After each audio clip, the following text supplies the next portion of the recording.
All right. Thank you, everybody, for joining us. We'll let you continue to filter in. We've got a few folks on the call here. We'll give a few more minutes, or a couple minutes for folks to get settled in. Thank you, Coach Ferentz, for joining us this afternoon, this evening. We're looking forward to having Iowa face Tennessee in the Cheez-It Citrus Bowl on New Year's Day, 1 p.m. down here in Orlando, Camping World Stadium. It was it'll be your second trip here in 3 years. We had you a couple years ago against Kentucky, and looking forward to having the Iowa Hawkeyes fans back. Coach, if you could start with an opening statement, that would be great, and then we'll get to a few questions. If you're on the call and you have a question, hit the raise hand button for me, and we'll pull people up from that point and have you ask questions. But we'll turn it over to Coach now. Thanks. Appreciate that. First of all, we're just excited to be playing another game. Really proud of our team. They worked hard all year. Disappointing loss last night, but they've certainly earned the right to play in an outstanding bowl like the Citrus Bowl. So we're first and foremost excited to be playing. Secondly, very excited to be going back to Orlando. A lot of the guys on our team had that experience 2 years ago. For a lot of guys, it's going to be a new experience. And whether they've been there 2 years ago or the new guys this year, the one thing about it is just it's a really tremendous bowl game. First class experience on and off the field. The committee down there does a wonderful job. It's a great city to host a game. Certainly, the concept of being integrated into the community of Orlando, I think, is very unique when it goes to bowl games, and something our players really enjoyed. And then on top of it, it's going to be a great challenge on the field. We realized that it was that way 2 years ago. It will be against Tennessee as well. So we're just excited to be playing, and even better that we're playing on the first in the Citrus Bowl. Thanks, Coach. We've got a few questions in the queue. We'll start with one from Scott Docterman. Scott, you should get a notification to turn your mic on, and we'll take your first question. Kirk, how you doing today? Great, Scott. How about you? I'm doing well. I wanted to ask you, this is maybe a odd time for this, but I wanted to ask you about specifically a play last night and that of Cohen Entringer. I know in the Citrus Bowl 2 years ago, Cooper DeJean had a play similar to that where he raced across the field to tackle a running back or tackle a receiver inside the five. Well, Cohen's missed the tackle and ran 90 yards down the field to tackle a punt returner. Did you get a chance to see that? What was kind of your impression? Maybe if you did get a chance to check it out on video today or something. I've not looked at it yet, but I was just talking to Phil about it about 2 hours ago. So maybe you were tapping into our conversation, but I had the same thought. I saw it on the game or on the field out there. Cohen was one of our gunners, missed the tackle, and I know he feels bad about that. But for him to get out off the ground and chase the returner back down there, whatever it was, inside the 10, 5 yard line. I had the same thought. It really is like a flashback to the bowl, the play in the Citrus Bowl, where Cooper did such a great job. And I think it tells you a lot about a player. I can cite a play Bob Sanders made in 2003 against Michigan, kind of similar. And it just tells you that the guy plays start to finish. And Cohen's been that way since he's been here. He's a tremendous young guy, a really great prospect, and played well for us this year on special teams. Just really excited about his future and just, again, a tremendous attitude. We'll take another one. This one from John Steppe. John, you can go when you're ready. Hi, Kirk. With the transfer portal opening tomorrow, curious what's your approach to that and any lessons learned from last year when you were more active than you were in past years?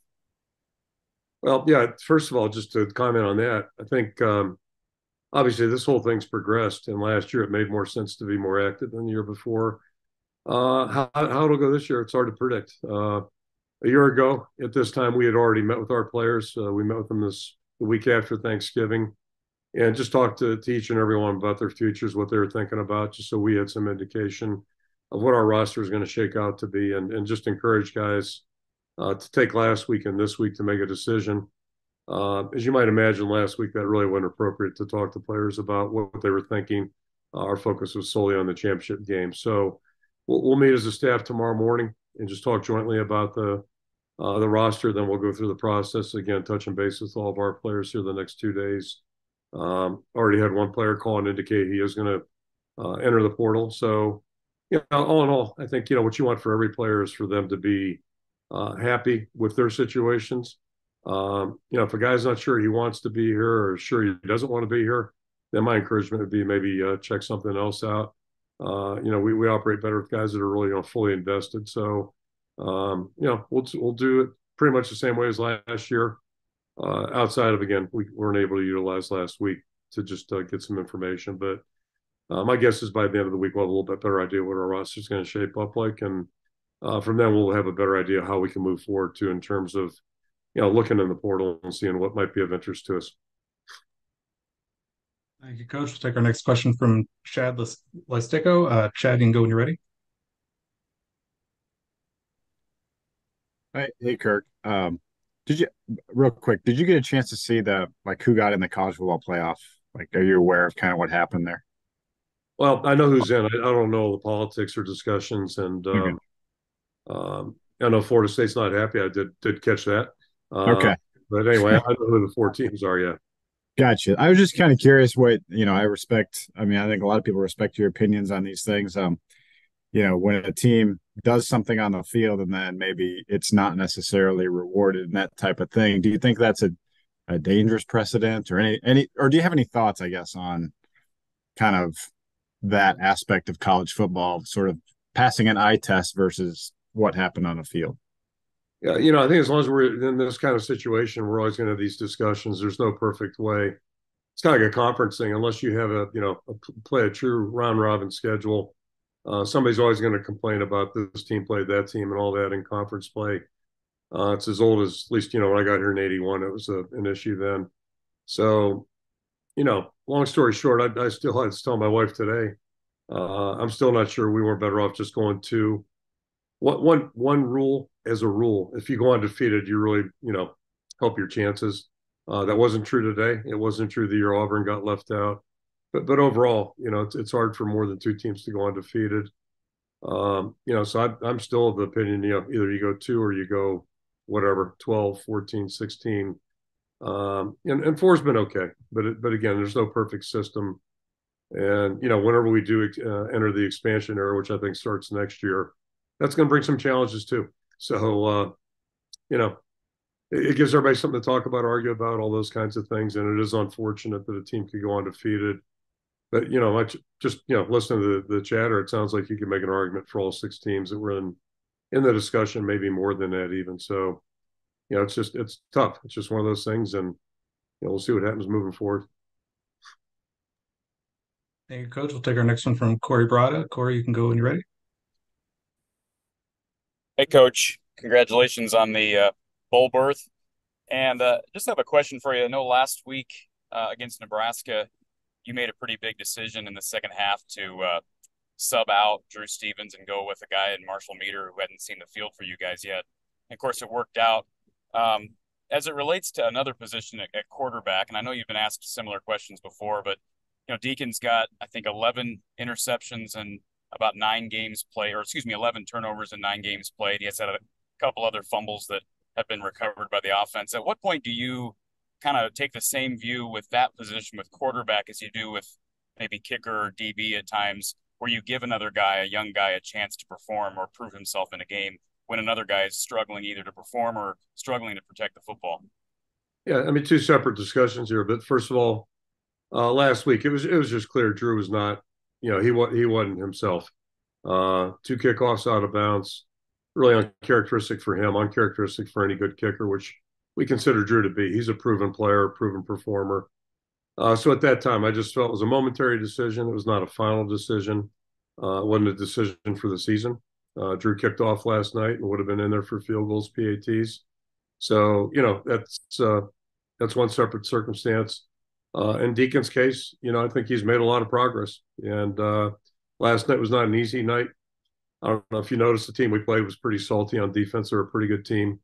So you got to factor those things in. The other thing is you factor in, which is, both situations are tied together.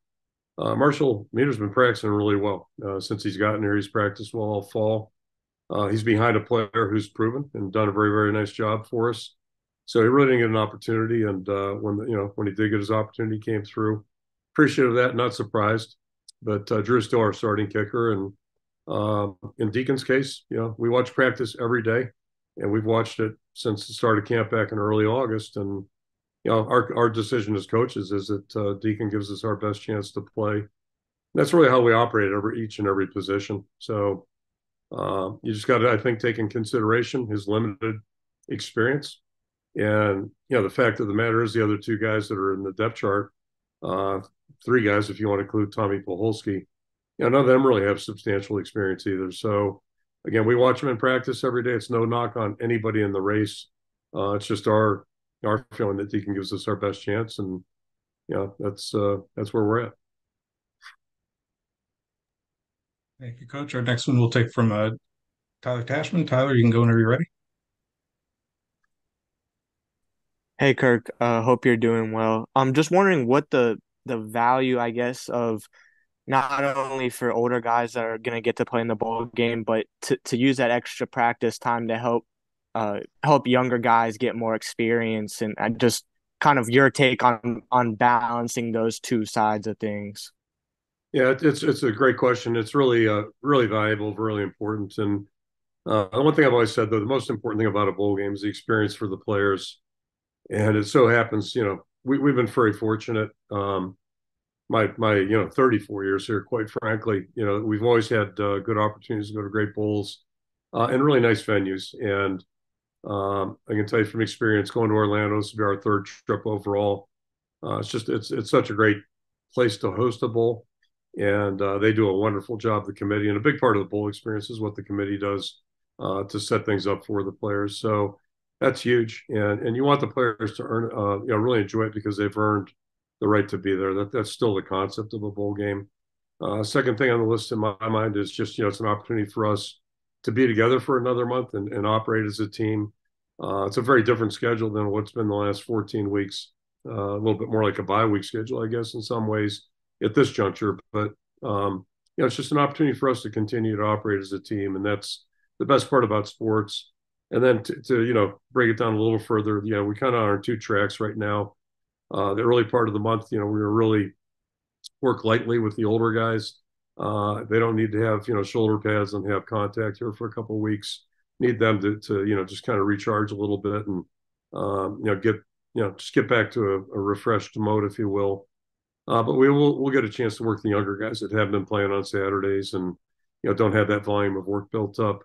And for a program like us, when we lose a guy, quarterback's a good position. We don't have guys stacked up that were 5-star recruits or have 3 years of game experience. So it's really important for us to be working as much any opportunity we can on football. And that's one nice thing about a bowl game. It gives you a real opportunity to coach those younger guys, maybe guys that run the look teams that we haven't been able to coach, get hands on with that type of thing during the course of a season. So it's a wonderful opportunity for everybody.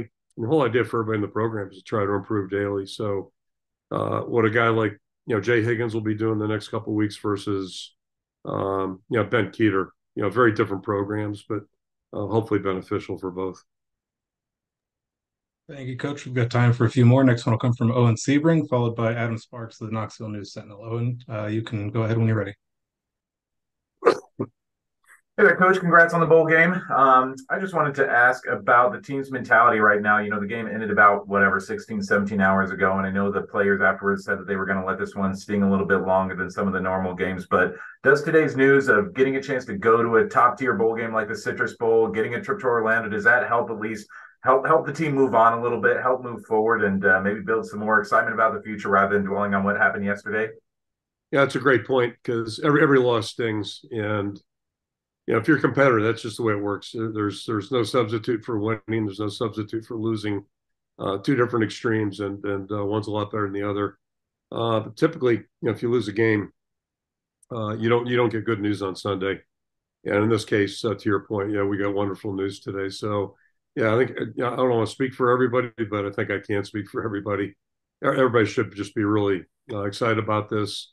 Again, you're going to Orlando. Great bowl committee that does a great job, great community, and you get to play a top tier opponent. So it's a great challenge on that hand, great experience for our players, and we gave the guys a couple of days off. We'll meet here in a couple of mornings, and it'll be the first time we'll be together. But I'm sure everybody will be really happy about that. And we'll move our sights forward. We'll move on to the next one, next challenge, and try to be smart about the month. But yeah, great point.